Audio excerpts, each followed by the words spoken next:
It's me, Miss Tina Z, your favorite gender non-conforming ukulelist and vocalist. Welcome to Stories and Songs by yours truly. This is episode 14, I believe. And if I'm wrong about that,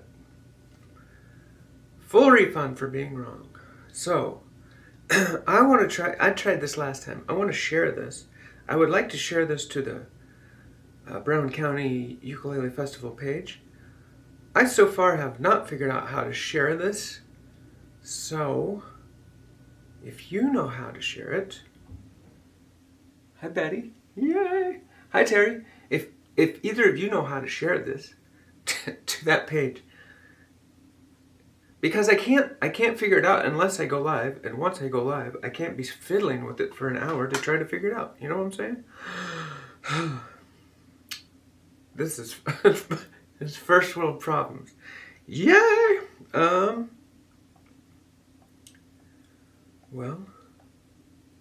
I don't even see my event. There I am. Okay, now turn that down. So now, can I share? Can I share?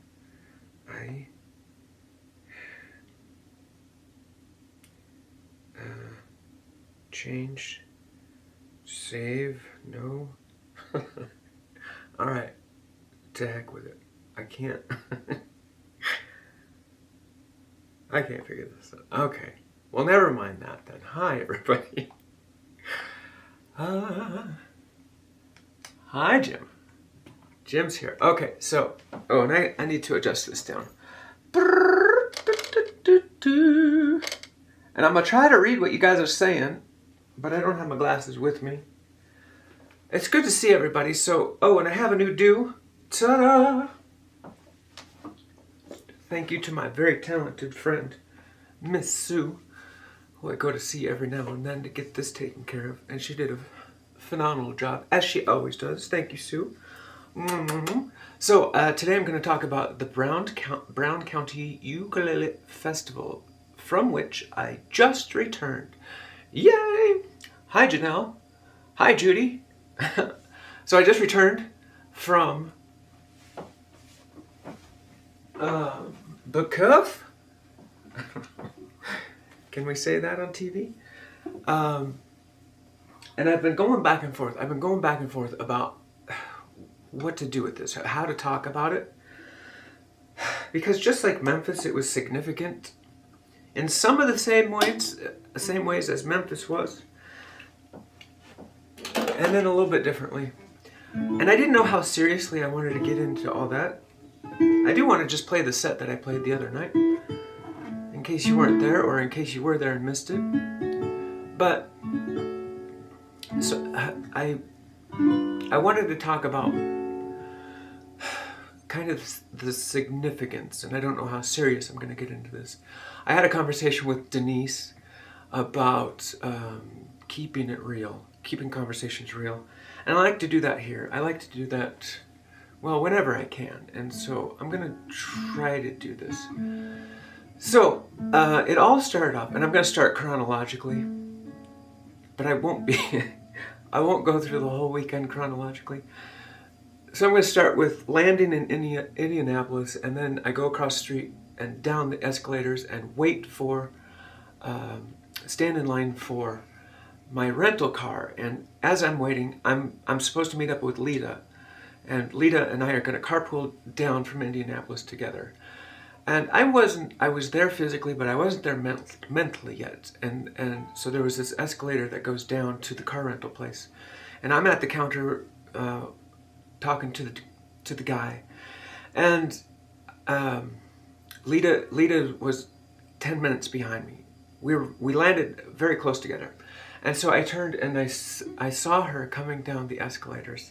And it just kind of hit me that I was like, there's Lita from Memphis. I met her in Memphis. And it all kind of hit me that, this is real, this is happening. I was so excited, so happy.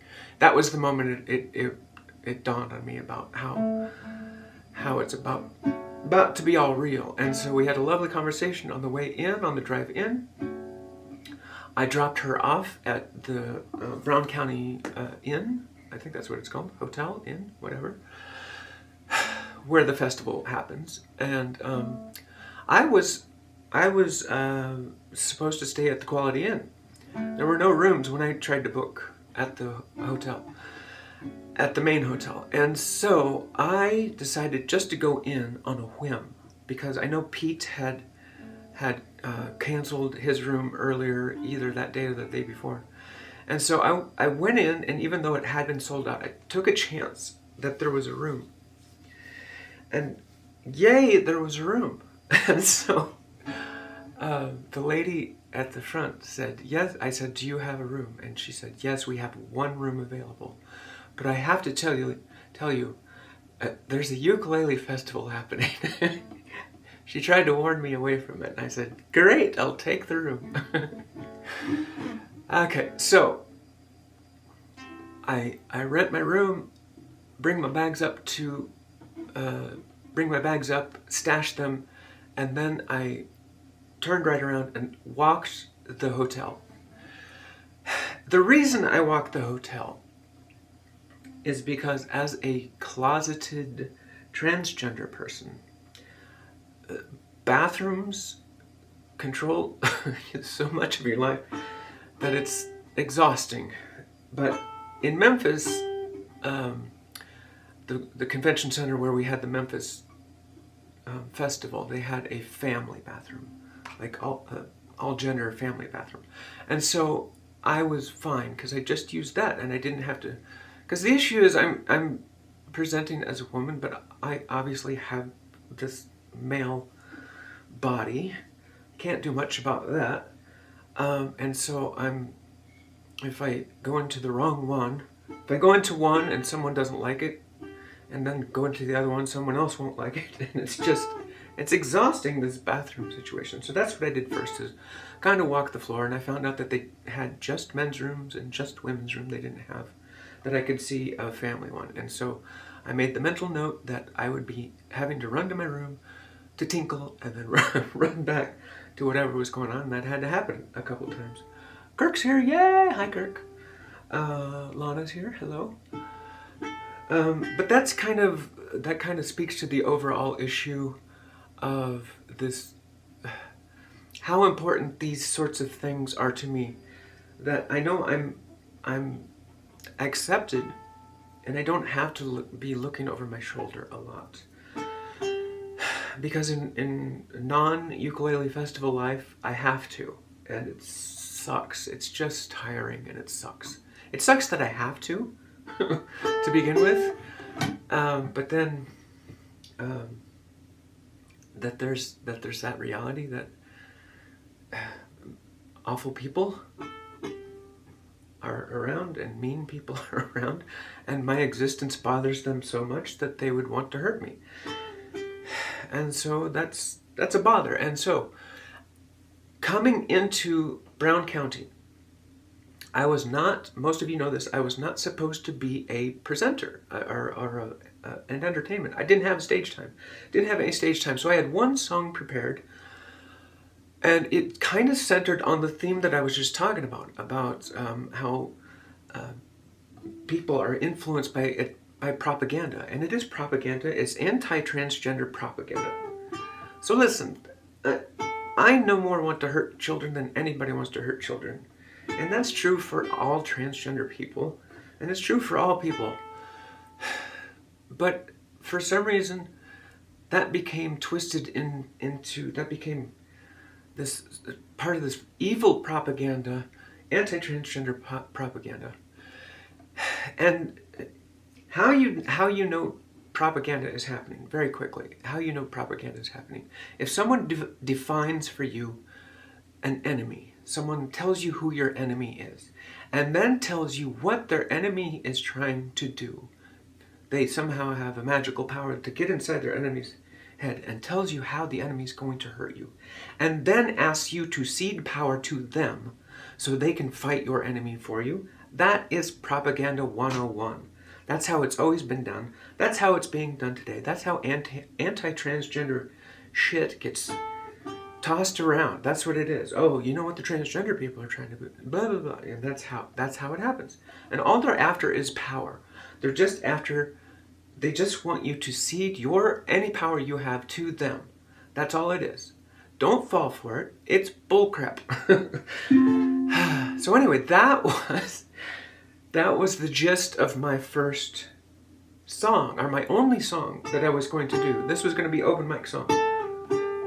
Another one bites the dust, and I wanted to tell people that just hang around with me. You'll find out I'm just a normal person. Other than my transgenderness, I'm just like you and just like everybody. I'm just there to have fun, and I love who I love, and I want normal things like everybody else. And so that was why I chose Another One Bites the Dust, because I wanted people's misconceptions to bite the dust, if they had any, and I know most people did not. I understand that, but there would, in every room there's going to be one or two. So that's who I was speaking to for the first song of my set, which is right now Another One Bites the Dust by Queen. Woo! That was a long introduction. Here we go.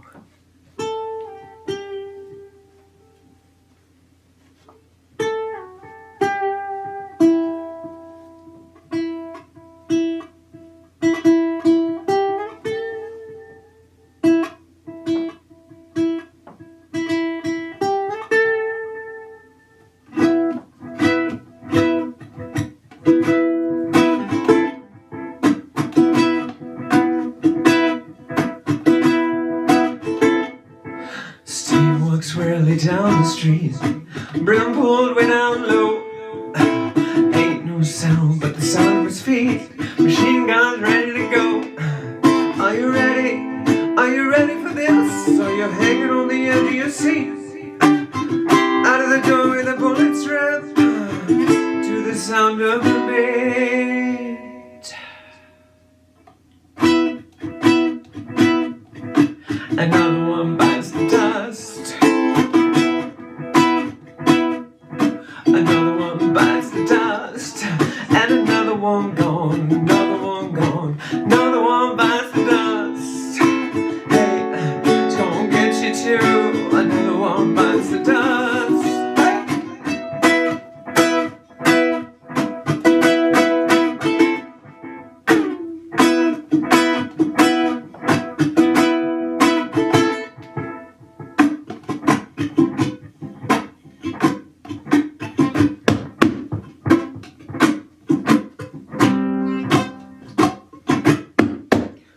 Another one bites the dust.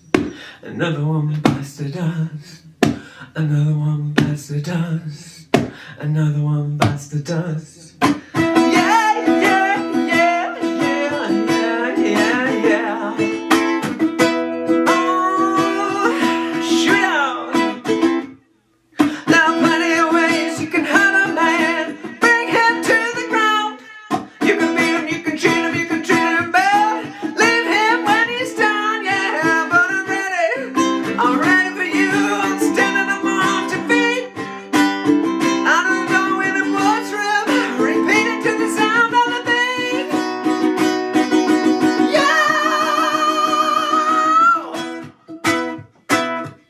Another one bites the dust. Another one bites the dust.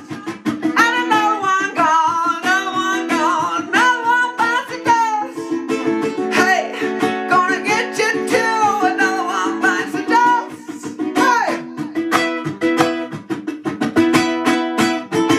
Shoot out!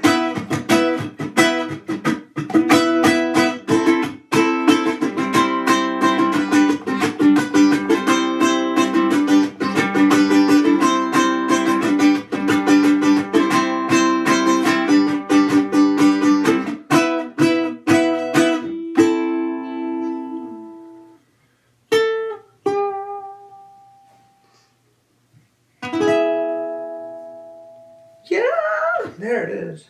Another one bites the dust, baby. I think I'm out of tune. Hold on, sorry, everybody. Oh, yes.